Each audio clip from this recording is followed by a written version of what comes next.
I'll try this for the first time. Hi! Hello, friends!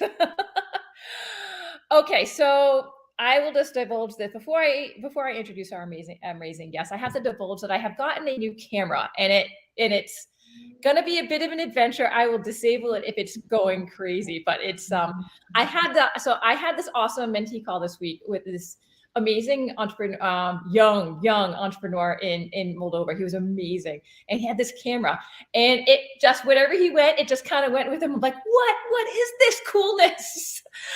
So I have gotten this, and I'm using it for the first time on my amazing call with Melissa, and we will see. Hopefully, I will not regret it in the Melissa. One thing I can mention that is that. So like this camera, and we're all entrepreneurs watching this. So, and if anybody's interested in what this is, I can drop it in the comments. But in terms of aging gracefully and also new technology, in this camera is 4K. It's now had these glasses. So now it's like, I'm trying to like get my makeup on and everything. And that can see me better than I can see myself. So I'm trying to, it's this marriage that I have to figure out. I'm like, oh no. I'm like, that doesn't look right. That looks terrible. That eyeshadow's over here. Yeah. Hi. But anyways, welcome to everyone who's watching. My name's Danny Whitestone. I'm a small business mentor, and this is a wonderful feature that we have in the Facebook group, the Women's Small Business Leadership Network group that I run on Facebook. Of course, you're welcome to join us. And today we have the wonderful Melissa Cossette joining us. And of course, we're all about I'm all about how to grow our businesses. And one expert that I haven't featured yet is live events. We've done our social media and all this other kinds of things in email marketing, but especially now that we can do live events, it's way overdue to have Melissa on. So welcome, Melissa, and then I gotta tell everyone a little bit more about you because you're amazing. Thank you. I'm so excited to be here to talk to you and everybody watching about events. I love events. I like when I was taking your information, I'm like, celebration consultant. I'm like, okay, that's really cool because that's what that's really what you are. So so Melissa here is a celebration consultant and the founder of MAXevent. And she has multiple certifications and 2 decades of career work with renowned restaurants and hotels, event venues, and catering companies. She now serves as a trusted resource to people everywhere with MAXevent.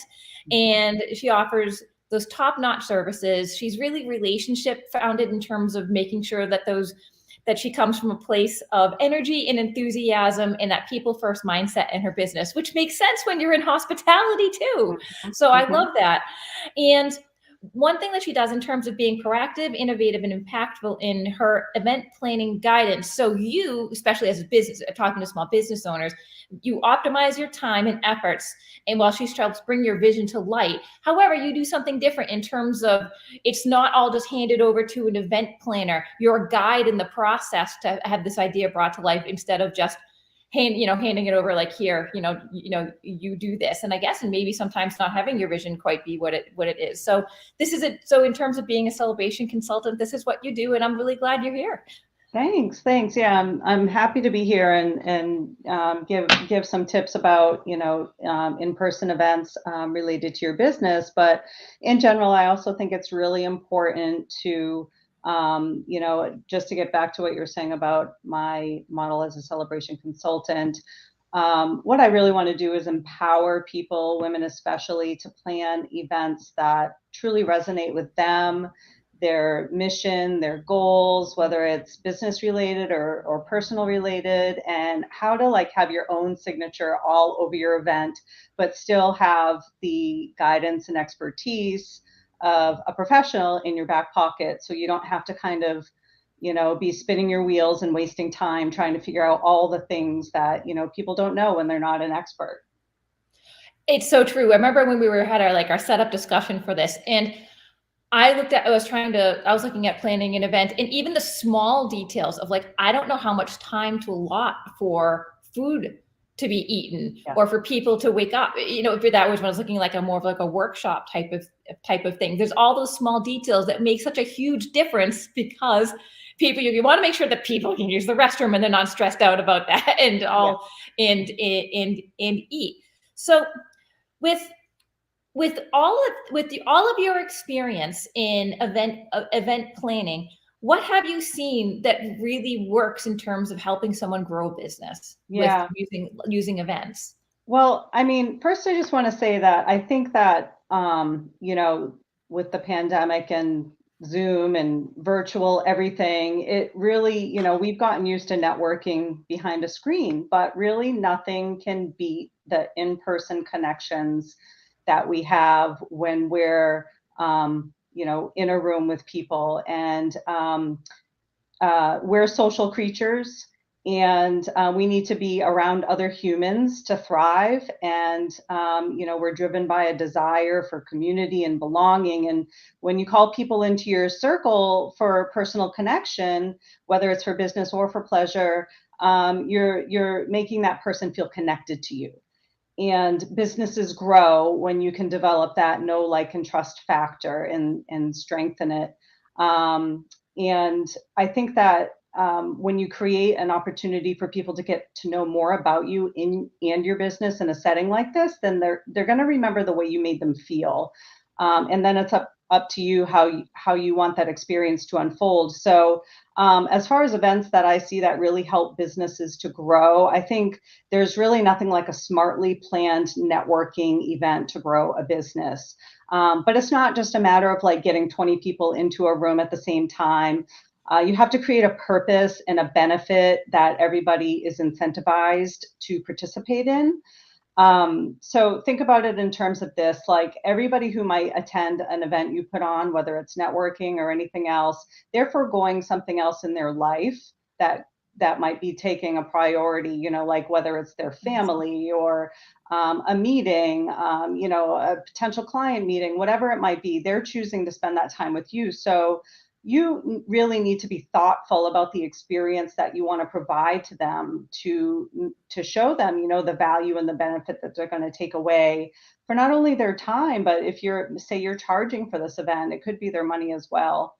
So your program could be as simple as networking if you have a large following and people anxious to connect with others that are in your spheres. But attaching a benefit like educating your audience in something you're an expert in is a great way to draw people in and show them the value that you could provide. So like for an example, if you're an interior designer and you want to hold an event, develop programming around like how we can successfully blend fun colors and patterns into your home decor. Or if you're a wellness coach, you could do a demo of some sort, like, meal planning 101 for busy families, something that's like practical advice in your life. But approach it from a place of service, not sales, and offer valuable, relevant content, and the people will come, and give them a taste of what it's like to work with you.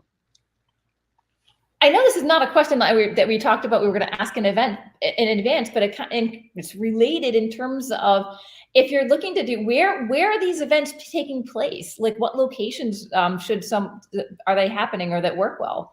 Yeah, so I had some notes to oh good comment about this, but I can jump right to that. So you can find a variety of cool locations to have events depending on what your logistical needs are. So obviously, if you want to have food and beverage available, you could find a private room at a restaurant that has like, a good amenity for the size and for whatever your programming is. There are a lot of small business owners out there that have spaces that they rent out for events like photography studios or wellness studios. And, there's just really, if there's like a site called like Peer Space and you can find like cool venues to hold events at. It just really depends on how DIY you really need it or don't want it to be. Obviously, the more you have to put into it, the more time consuming it might be for you, and the more expertise you might have to have about what you're putting together versus if you go to a place that is used to hosting events of whatever type you're trying to do and assist you through the process. Where does someone, like, if someone watching and they haven't done an event before, where would this might tie into what we're talking about a little bit before, but like where should they start? Yeah. So the first thing you want to do is make sure you give yourself enough time to work through your vision. Um, you know, so you can put in the proper time that you need to plan and achieve it, and in not only the vision, but whatever your event goals are. So you might have a goal that's going to be fulfilled like during the event, meaning you want to get people in the room to, get them on your list or whatever it might be. But your ultimate goal might be for something after the event. Like you're trying to this is like the intro offer for something bigger, and you just, you're trying to like kind of nurture them along. So you really have to get kind of clear on what your vision and your goals are. Because until you know that, really it's just spinning your wheels and, making efforts that don't actually lead to your end result, unless you have a good idea, but maybe you just need to kind of start getting into it and see how things unfold a little bit more, which is also something that happens a lot. Things evolve. You have to select a time, a date, and a location. They're all equally important, but they don't necessarily happen like one before the other. Sometimes you're like really set, it has to be this day, so you have to find a location that works for that day, or sometimes you really want to have it in a certain location, but you have to be flexible with your date to accommodate. But some other quick tips that I have are like avoid Yes, please. peak seasons, for several reasons, because if you're trying to do something at a peak time of year, you're going to have less availability with vendors, or venues, and your potential attendees might have a lot going on themselves, and conflicting events that might make it mean they can't be there, and your attendance will be lower than you'd like. Unless you plan to have sufficient food available, don't do it like right at a meal time. So, if you're not going to offer sort of like heavy apps or grazing or dinner, don't do an event at like from 5 to 7 p.m. Because people will be hungry and anxious to leave. We've all been to that event. We've Yeah. all been to that event, and we like showed up, and we show up, and like, where's food? We're starving. It's like you go from one thing to this, and it's just, and it's I don't think if you have been to that event, God bless whoever's running it. If you've been to that event, like, let us know in the comments. I think we've all been to that I'm starving, there's no food event, and it's confusing. Right. Like, is it coming? Did I miss something? So yeah, I think so. Yeah, don't do that. It's not good. Yeah. Don't do that. It is never good. So as far as time of day, it's perfectly acceptable if you're doing something that, like, say you're a business, that your program is going to be around something that brings value to somebody's business, like a marketing program, or, whatever it might be. Doing something during the day, I think, is totally fine, because people see the value of attending something like that during sort of like their quote working hours. But if this is a networking event that's maybe meant to just be more about building connections and growing, I always advise something like a late afternoon, early evening, or an afternoon on a Friday, where some people might feel okay about kind of checking out a little bit early to attend something fun. So as far as like location, definitely pick a place that is easy to get to, easy to park at, and easy to find. So like, if you're in the city, that's great, but sometimes it's just like with traffic and everything like that, it's just people will literally avoid going to events in the city just because it's a big hassle for them. So really consider that, where your location is. It close to a main artery? And once they get there, can they kind of park, get out of their car, know right where the door is to go in, and there's not much like thinking they have to do about it. Private function rooms, as I mentioned, are great. Just be sure you're keeping your audience kind of contained with you, and not doing it so there's a lot of other distractions that are going to take them away from your purpose or your plan. And if you are planning a menu, just make sure that you consider everybody has dietary and allergy considerations. So don't make menu decisions unless you're informed about how to make menu decisions that are successful for planning an event. like you mentioned, like not knowing how much food and all that stuff. That's fantastic. As also someone with food allergies, that's fantastic advice. I appreciate that. Yeah. No, that makes sense, and I'm sure that yeah, it's one of those. How do I phrase this? We've been to so many. I think it's what actually this is kind of related to business. And a lot of people open restaurants, but they've never worked, been, or in a restaurant. Like I paid for like I hustled and waitressed all the way through college and worked in restaurants. And it surprises me how many people just open restaurants with absolutely no restaurant experience, and it's almost like the parallel I'm trying to make is like, oh, I've been in restaurants all my life. Of course I know how this works. Like I've been going to weddings, I've been going to networking events all my life. I'm like, of course, this is not How for hard me. could it be? How hard can it be? I don't know. Like ice skating, it's how hard. They look at make it look so easy. In terms of that. So I think that's I think that's fantastic advice. It's just bringing up those. There's so many unknowns when planning. When executing an event, and especially when it's for your business.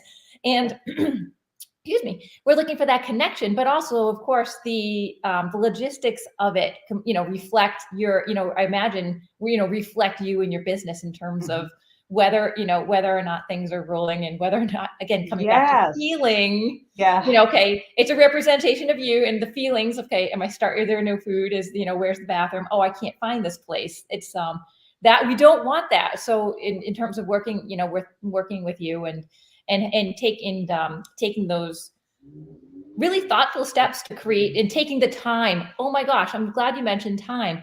It takes a lot longer to plan something good than you would think. Yeah, and you need to have time to get the engagement too.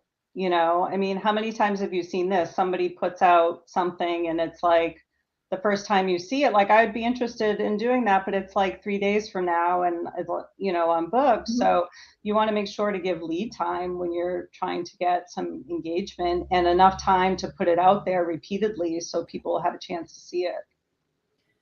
Absolutely. And in terms of kind of speaking of places of event, I know I've hosted events at the library, local Mhm. library. That went really well. I've hosted at a urban, they call it urban winery in Worcester, Massachusetts. And that networking event went really well. And I have a facility that is not reopened yet. If anybody knows about me and my facility and that my quest to open this place again, if you're in the Facebook group and you're following this, like hopefully soon, things are moving forward there. But to the point of building that engagement and that connection, though, the women and the people that I met at those events are the ones that carry through with the even with the social media engagement, and the ones that I find that are in my masterminds. Those are the people that say yes first. Yeah. When I put anything out. So I can really, there's a reason why I asked you on, because in terms of how to grow, how do we grow a business? I know this works. That there's nothing that replaces that in-person experience if it's done really well. So true. So true. Not perfect, because nothing's perfect. You just got to do it, and you build on your successes, and you learn along the way. So yeah, and people relate to human too. So yes. like if things go wrong, and there's always something that goes wrong on an event. It could be a tiny little thing or it could be a major thing, but it's how you kind of roll with it that matters. After I speak with someone, we talk about how to do things perfectly. I always like to remind her, like, but just do it anyway. Just, start small and build on success and learn from it and just keep rolling. So no matter what, take action, do something.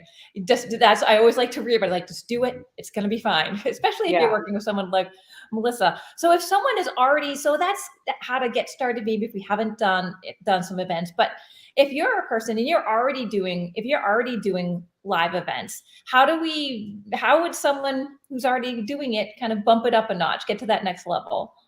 Yeah, so I think that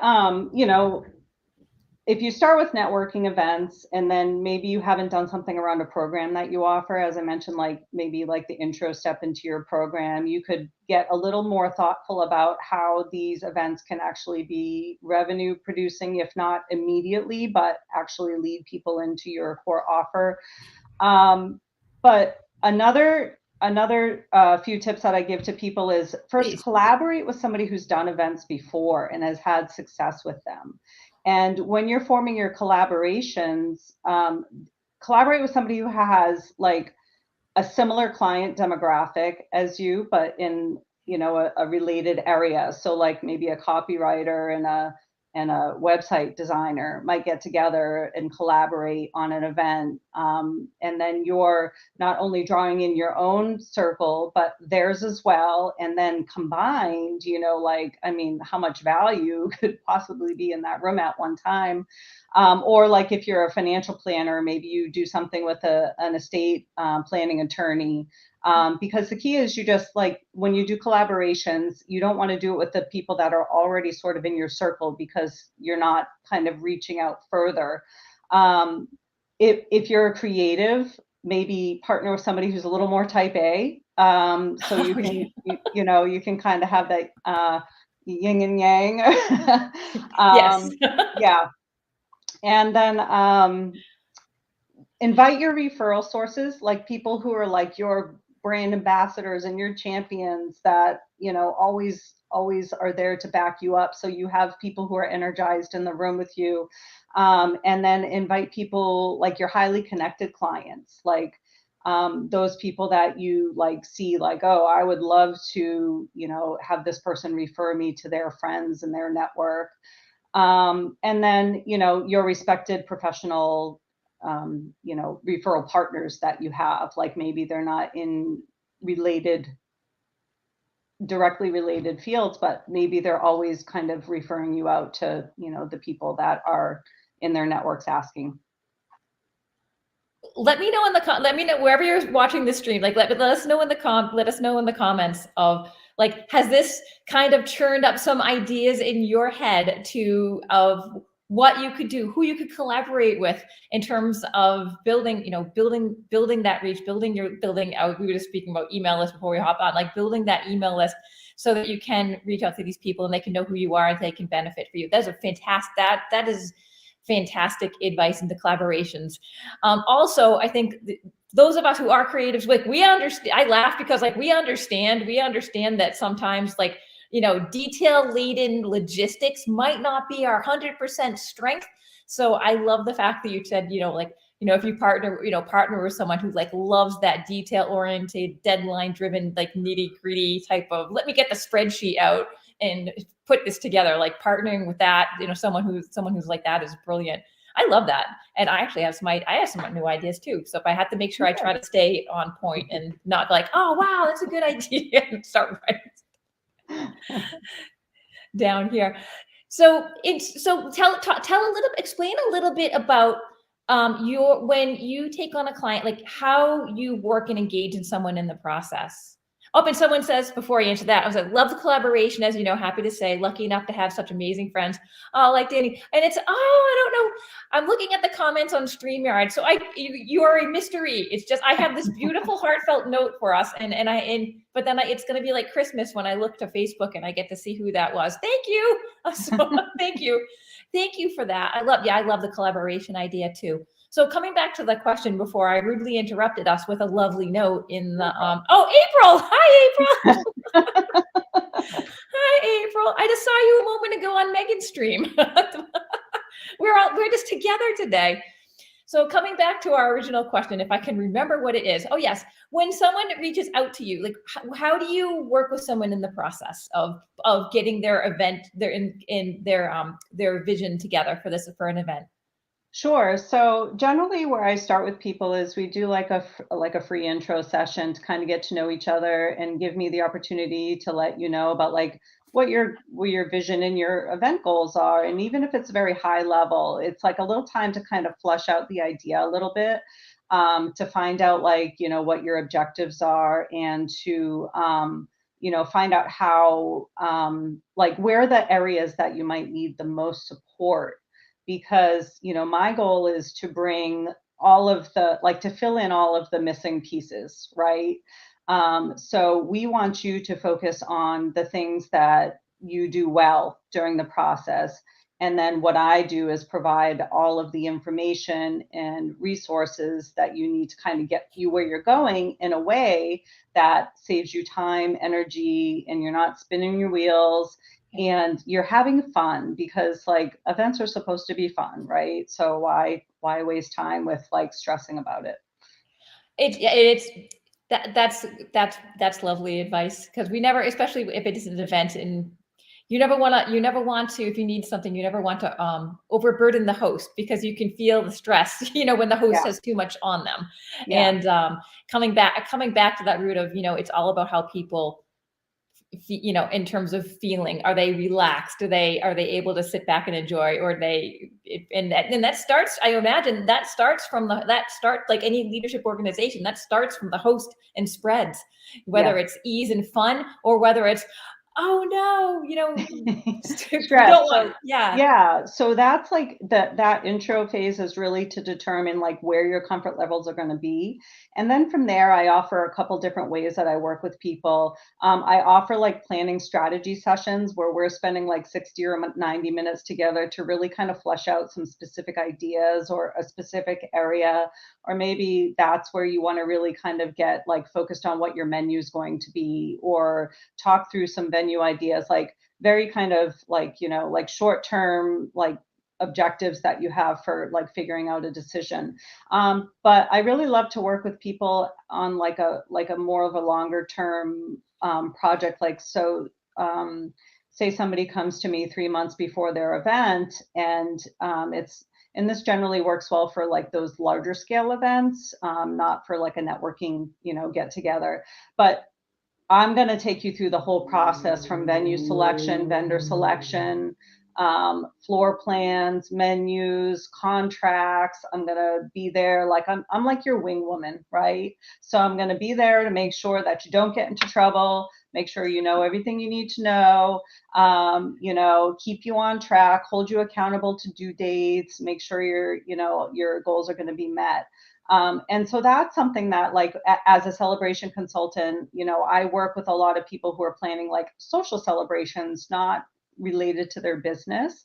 So those types of events works really well for that, because like say you're a woman who's like, having a vow renewal celebration, and this isn't something that she's putting together in like a couple weeks. This is something that she's like, investing her like self into. She wants, a really personal reflective experience, and she should be focusing on what that looks like to her. And then I should be focusing on like, okay, how am I going to get you there in a way that you're going to show up on your event day and feel like, this is amazing. I have everything covered. Now I can enjoy myself. That's awesome. That's certainly what we're looking for when we're pulling something together. So I always ask all my experts that I have on here, what's like the next best step someone can take to move forward? That next little step to move forward with getting an event planned for Yeah. themselves. So I think you're going to share a link, but I have a freebie on my website. Yeah, there it is. So, so this is like a guide that you can download.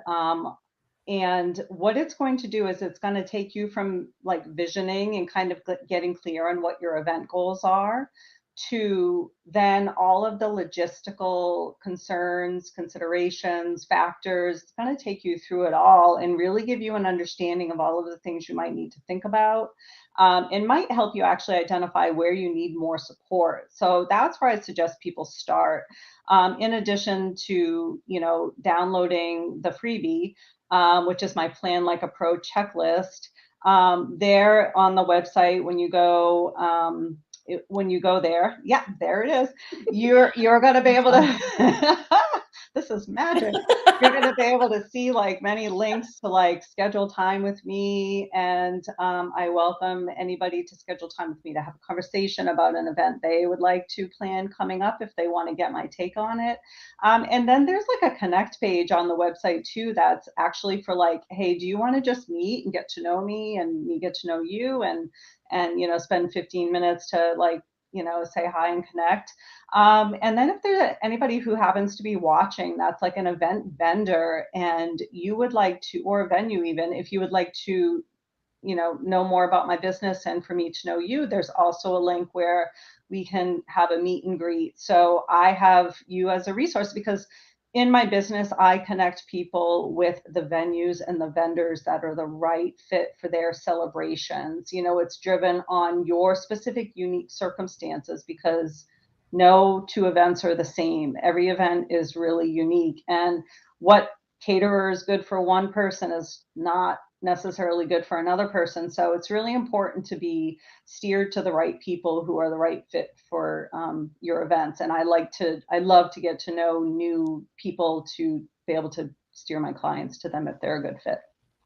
Awesome. I didn't realize that. That makes complete sense. And I will make sure that I connect with you again once my place in Central Massachusetts is open. Yes. Yes. Yeah. So thank you. So is there anything else as we sign off here and wish everyone a great day? Is there anything that we missed, or we covered quite a bit? We covered quite a bit. I think I like put it all out there, but basically anybody can find anything on my website that they might want to know about me, and also my social links.